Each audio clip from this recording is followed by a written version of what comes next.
Well, hello everybody. This is TheHande, and welcome to another Mario Joint. And as you can see, we're in the select menu for Super Mario All-Stars.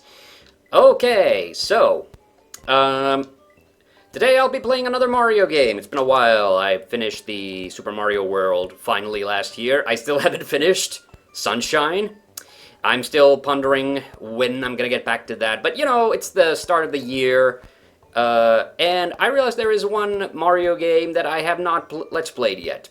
Okay, so something about this startup menu you might have noticed that the years look a bit wonky. It says like Super Mario Brothers, or it actually just says Super Mario there for weirdly. 87, and then 89 here for Mario 2, and then 91 for Mario 3.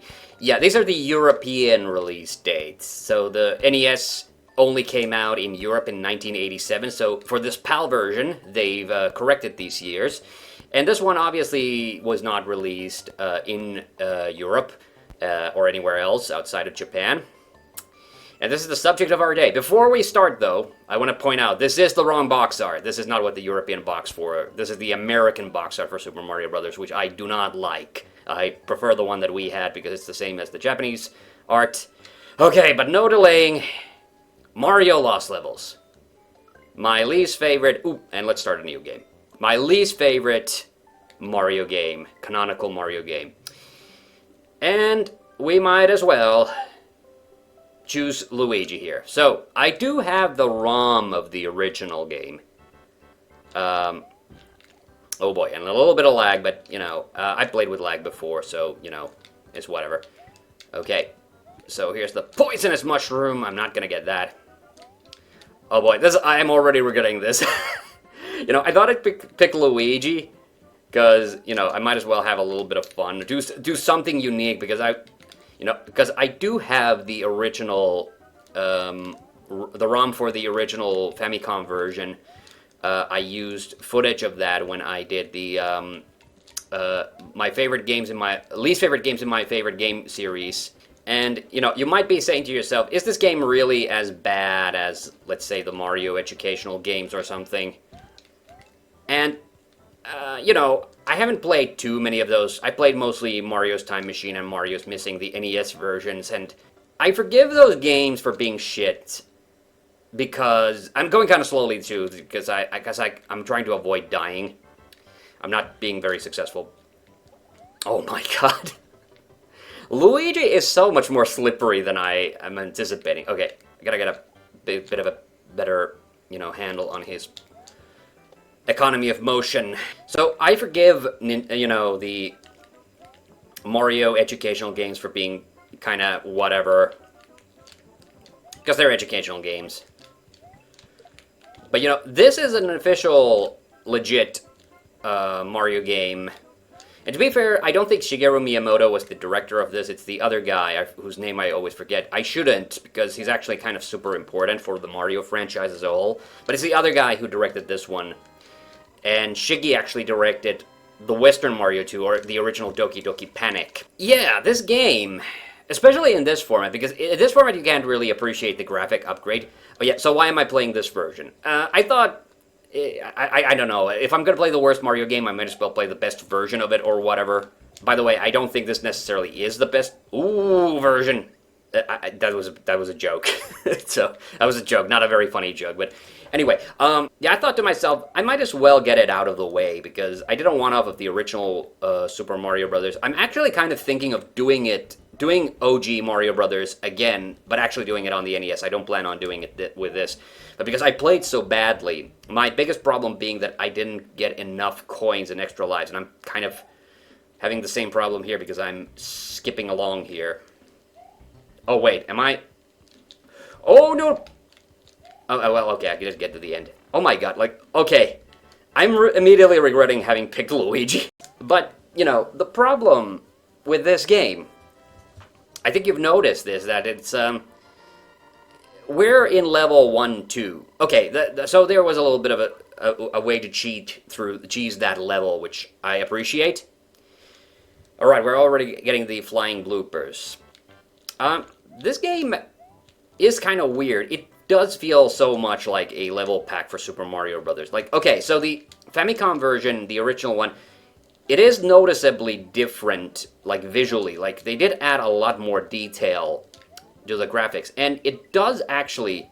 That's something that I had actually kind of legit forgotten before I did the video, and I think I had to even like add a little bit there to remind myself to talk about it, because I always forget, but also because I just legitimately don't like this game. It's so like, oh my god. And don't get me wrong, like, it still has polish. I mean, it is a Nintendo game. But it's like, this, I am not shocked at all that, Nintendo's American division didn't want to release this, because you really do have to wonder, like, what the hell were they thinking? Like, it's in, like, those very early Nintendo days, you can kind of tell that Nintendo hadn't quite nailed down the overall quality. Okay, I'm in the castle level already. I am super nervous now because Luigi is so slippery. Like, the lag is whatever. I could deal with that. If I get a game over, I'm restarting as Mario. Because I immediately am regretting having picked Luigi. And don't get me wrong, like, making Luigi different from Mario, that actually was one of the few inspired choices here. But it's just not enough, in my view, to justify the, because even like, don't get me wrong, like, video game sequels around this time, they usually had very, not huge changes. Like, there was definitely, in this day and age, there was a mentality of, if it ain't broke, don't fix it. Because a lot of the sequels from this era, from the NES era, that, by the way, I did like this that they did in All-Stars. They did this also for Mario 1. Was adding the different number of toads at the end of the castle. Oh yeah, and also, so, this version of All-Stars I got a couple of months ago when I was on my autumn holiday. I went to a used game store and I bought this. And I also bought International Superstar Soccer Deluxe. Because I'm a fucking weirdo and, because I like ISS. And I've had some issues. Oh no! Oh my god, I did manage to get it. I mean, goddamn, Luigi slides for days after you stop. That's the thing that really gets me. Like, don't get me wrong, I do like the sort of level arrangements a little bit with this. Oh my god. As soon as I say anything nice, that happens. It's just inevitable. Actually, funny enough, I got another Christmas present, which was another NES game, SNES game, sorry. And I actually had to figure out how to erase the memory on that as well. It was F-Zero. It does say 86 there, so... Oh yeah, this immediately feels better. Okay, there was the mushroom. I was wondering, like, surely there has to be a mushroom at the start of the level. Oh my god, this is immediately so much more tolerable. And I immediately lost it. Okay, but whatever. Okay, I'm now in my bailiwicks. I'm fine. The thing that I do like about the early Marios, I do like the screwy color scheme, the green and white,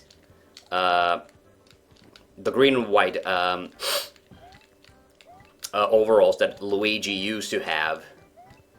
And that's something that I always have a little bit of a...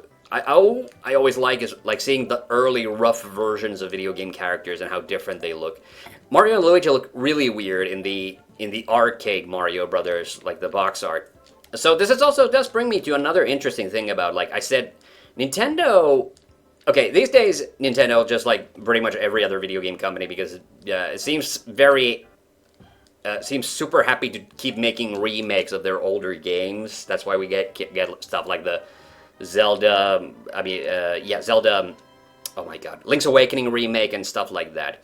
But actually, that's something that's always been kind of a thing with Nintendo. Like, I seem to recall Super Mario World was one of those things that originally Nintendo wasn't, like, too keen on making a new Mario sequel. They actually just wanted to make, well, basically this. They wanted to make a remake of the original Mario Brothers games, but I guess, I don't know, was it Shiggy or who that opted that, of course, we have to make a new Mario game. We can't just keep resting on our laurels.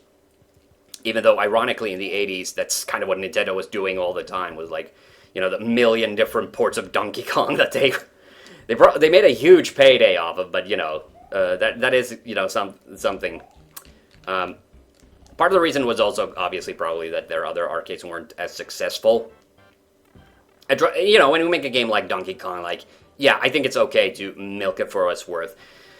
But that's also something I found out later was also the case for Ocarina of Time. That on the Nintendo's initial concept for their Zelda game for the Nintendo 64 was not to make a new Zelda game. They were actually thinking of remaking, I think, Zelda 2, actually. Which is wild when you consider, like, Zelda 2 is not, like an especially well-loved game. But I guess in a weird way, you know, there is some, you know, there are some people that say, like, you know, how with remakes of movies and things, like, how people get annoyed when somebody takes, like, a classic movie and tries to remake it.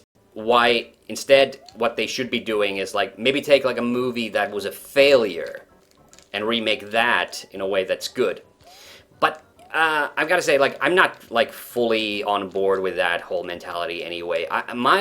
My impression has been, oh, finally got the Fire Flower. Okay, I was wondering was something wrong with my controller because I wasn't able to get the second fireball going. I mean, I was just getting that. I don't have, like, I don't really have, like, this inherent dislike of remakes and shit.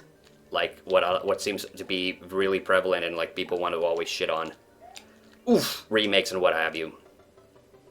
I don't know what happened there. That was me fucking up. So, by the way, All-Stars.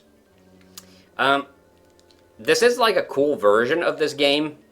I mean, of, like, Mario 1 and whatever. But I do have to say that, you know, I do prefer the NES version to this. One thing is that they really went hard on, like, the Calypso vibes in the overworld theme. It's like... And it does sound nice, don't get me wrong, but it doesn't sound like it should be like the standard version. That sounds like the special, you know, special version that you could, like, unlock as a bonus feature or something. Like, I don't really think of Mario as having an inherently tropical vibe, which, of course, does remind me again of Sunshine, that I should get around to that. But, yeah, so the thing that I was just getting at, it's kind of funny how the remake mentality has always been very strong at Nintendo. It only seems like after the, you know, the huge successes that they had on N64 that kind of went away for a while. But now, of course, you know, the things being what it is, like, you know, remakes are just abound, even in the game industry. My God. The mushroom went this way the last time, yeah. Oh, wait, yeah, it bounces off that thing, yeah. So I do like, that's like the one thing I kind of do think is kind of legitimately kind of fun about this is that, oh my God, that you do get kind of these screwy tile setups that weren't a thing in the original Super Mario Brothers. And that's kind of the thing I always liked about, I actually liked about Mario Maker. I really liked making levels using the Mario Bros. Tile set, but I'm beginning to think, like, oh, they were probably more in line with Lost Levels, because it always felt like very weirdly inauthentic when I was playing, and also because, you know, the enemies would do things that they wouldn't do in the original game anyway, and, you know, you would have features and stuff that weren't in the original game either. Like, I kind of wish, because that's the thing that I kind of liked, and, okay, oh no, ooh. Okay, yeah, this was the super bouncy spring. Okay, that was kind of a fun thing. But I think this is the part of the playthrough where I was starting to have trouble myself when I was using the original version. Oh my God. There reminds me also, I still haven't finished Super Mario Bros. Wonder. Even though I did play a little bit of it during the holidays, but yeah, still haven't gotten around to it. No, okay, I think this was the level. I legitimately did get stuck. No, this is not the one yet. But we're getting close. I don't think I got past World 2. That was the thing. But you know what? The thing that I do like, in this game, in the All-Stars version of Mario 3, I do think the sound font, God. I do think the sound font, like, really works for Mario 3. I do think Mario 3 sounds really good in this. I mean, I have a bit of a bias because Mario 3 is my favorite version of, my favorite Mario game anyway. And it feels like the least drastically different from the original. Mario 2 also, I mean, I told the story before that I didn't have this game growing up. My cousins did. Okay, that Koopa is able to clip through the other Koopa. Yeah, but this is what I hate about this version. Like, you have to do these goddamn pixel precision jumps. We're in World 2 of 8. Like, there's no gradual build up here. Oh, man, I could have gotten one up, but I was so afraid of the bounce back. Oh, okay, did not mean to do that. Well, I got some coins out of it anyway. I should be collecting more coins. Oh, and there I missed one. Okay, this is the part. Yeah. This is the part where okay, there are invisible blocks here. Okay, there's one. Is there a second one? No! I don't know what happens there. Like, I suddenly just take off, like, really fast. This was the part that I got stuck on. I do remember now. Or I'm pretty sure, at least, that this is the part where I got stuck on. Okay, there has to be a power up there. Man. I didn't look at... How many lives do I have? Okay. Does it let me start from the 2-2? Yeah, it does. Okay. Well, this makes this version a lot easier because you get to start from the level and not just the, the world that you were last playing. But my god, like, this is the thing that I was talking about exactly. We're only at World 2. And we're already, like, hitting the bullshit meter pretty hard here. Oh god. Okay, that was my fault. I should have remembered that there was a piranha plant there. Oh my god. It's gonna be really funny if I can't make it through here. This was supposed to be just a one-off. So, I'm gonna beat up on too much. Speaking of bad games, I actually got a really bad game as a Christmas present, which is really funny. I might do a video on it, I haven't decided yet, but my sister, of course, has gotten me, or maybe my brother-in-law, I'm not sure, but, I've told her that they tend to get me Mega Drive games as a Christmas present. They got me F-Zero as well, which was, not my favorite game, but, it's a good game. But they also got me Fantasia for the Sega Mega Drive. And the Disney Sega games usually are pretty good, but I have since found out that game is, like, infamously... that game is, like, an infamous example of a poorly done Disney licensed game from that set. To be fair, Sega didn't actually make it. That they outsourced it to Eurocom, and apparently they were on a bit of a time crunch. But my god, I was still shocked at how bad the game was. I am also shocked at my horrible gameplay. I don't know why I didn't just keep going. I fucking backed up on to that Goomba like a goober, so... Yeah, this is looking bad. Fantasia, yeah. So, like, the controls are honestly just really awful. And at first, like, the other thing was that, because I read the manuals. I didn't read them initially, but eventually I decided to do it because I wasn't sure, like, what I was supposed to be doing. Like, was I actually shooting for just the end of the level, or was there something I should do? And the manual actually did lead me to think that the levels seemed to be, like, looping, and I thought, like, wait, do I have to do something?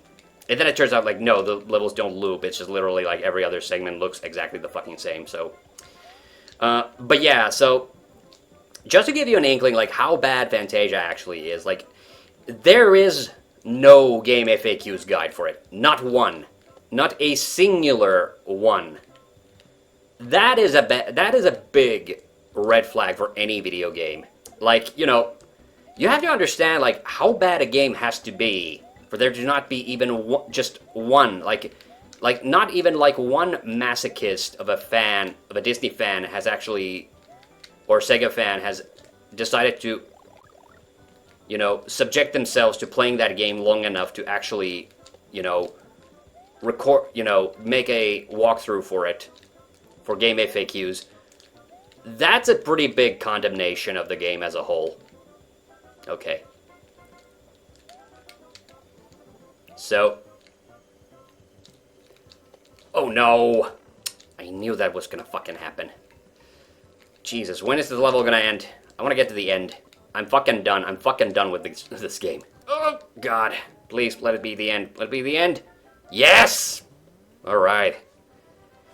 So, yeah, like I said, so that's a pretty big condemnation. Like, even, like, you know, I did the review of Harvester last year, and I was shocked that there was only one walkthrough, because even for those, like, point-and-click adventure games, like, you don't need many, but, like, there's usually at least 2 or 3, because there's usually, like, one that's very straightforward, like A to B walkthrough, and then there's one that's a little bit more wordy. Then there's somebody who wants you to, who will send you on the fucking detours. And, yeah, the shocking thing that I found out about the Harvester, the lack of any documentation on Harvester was the fact that, like, all the walkthroughs, you know, seem to be nothing but a complete copy-paste job of that Game-FAQs one. And the problem is the Game-FAQs one isn't even like a really, you know, I'll keep going. The Game-FAQs one isn't very good either, because it doesn't actually tell you how to finish the game or finish the chapters. It just tells you to, you know, do this, this, and this. But it doesn't tell you what is the trigger mechanism for, you know, one of the days to end, because the game operates like on day chapters. And that's like the pieces of information that you would need, because that's the thing, like, I don't need the game to hold my hand and tell me, like, everything. But, and if you're asking me why didn't I check UHS, I wrote off UHS, you know, after the Simon the Sorcerer a book debacle. Like, when I realized, like, UHS is just as shitty as any other walkthrough website. Like, at that point, I was like, you know what, fuck this. I might as well, I'd rather read a full walkthrough than read an incomplete UHS walkthrough. Like, it's gonna take me a lot to go back to UHS. Like, my trust was betrayed really badly by Simon the Sorcerer 1. Oh my god, no! I knew that was gonna happen. Man, there are no coins in this castle, huh? Or it doesn't feel like it. Also, I also got a movie as a Christmas present, which was fun because here's the thing: I went to see the sequel to this movie this year in theaters, and I didn't realize that it was a sequel to a movie. God. But I really liked it. We actually went to see it with my sister and my brother-in-law and my mom. The movie's called Heavy Trip. No. The movie we went to see is Heavier Trip. And I was a little surprised. I was weirded out by the title because I was wondering, like, wasn't this movie called Heavy Trip? And then I realized, first of all, that yeah, this was a sequel to a movie that had come out in fucking 2018. But the thing is, the sequel was really, really good. Like, it's one of those sequels where you don't necessarily have to watch the first movie to know what's going on. So in that regard, it was actually like a really good sequel. That it stood on its own 2 feet. But obviously, you know, after I figured that out, and don't get me wrong, I knew. So the thing is, like, I knew Heavy Trip was a thing. Let's see if I can make it to the end of this goddamn castle level.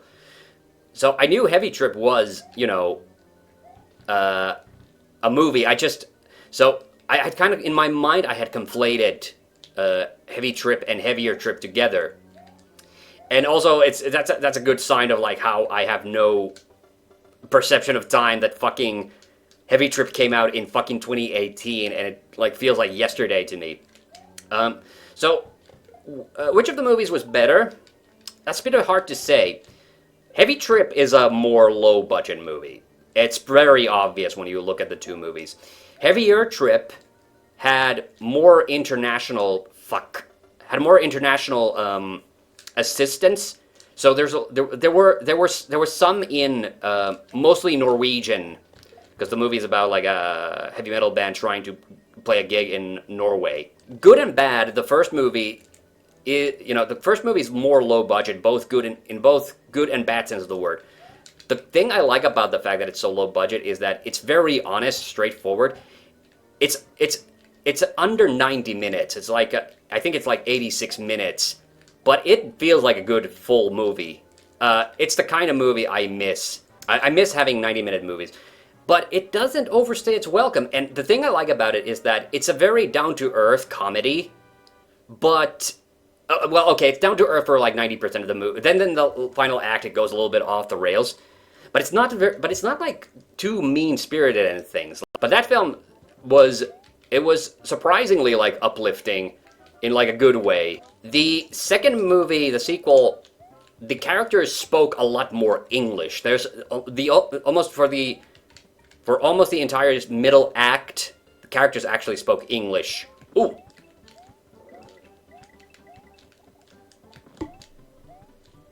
Oh my god. Oh my god. I caught up to the bullet bill. I did not realize that that could happen. Okay. I also did not know that was a, bonus level pipe. I don't know how I survived that. The thing is, like, I enjoyed the parts of Heavier Trip that were in Finnish because it felt a lot more genuine. I honestly have to say the movie got a bit... The sequel did have that, in the middle part, had a bit of a sleepy section, and that was the whole part when the characters were speaking only in English and... or alternating speaking Finnish and English. Because the natural comedy just came through so much better. Like, don't get me wrong, the main characters, the main actors, they're clearly, like, speaking, like, very heavily accented English. So they don't completely lose the sense of, like, the sense of humor. But it's a little bit diluted. But the sequel had a good... As an awesome opening and an awesome ending, and there are still some really good jokes in the middle parts. But it's a lot more off the rails. You can tell it had a bigger budget, and they kind of... Well, I don't know if they abused it is a good way of putting it, but there's a lot more CG in the sequel. But it did feel like a faithful sequel. Don't get me wrong. I'm not saying like it was like the... I don't feel like it was like a significantly worse movie in any way, shape, or form. But I did like the kind of low-budgetness of the original. That said, there are... Now I really would want to rewatch the sequel as well, because there were a few plot things in the story of the sequel that I need a bit... I definitely need a little bit of clarification on that I don't quite remember.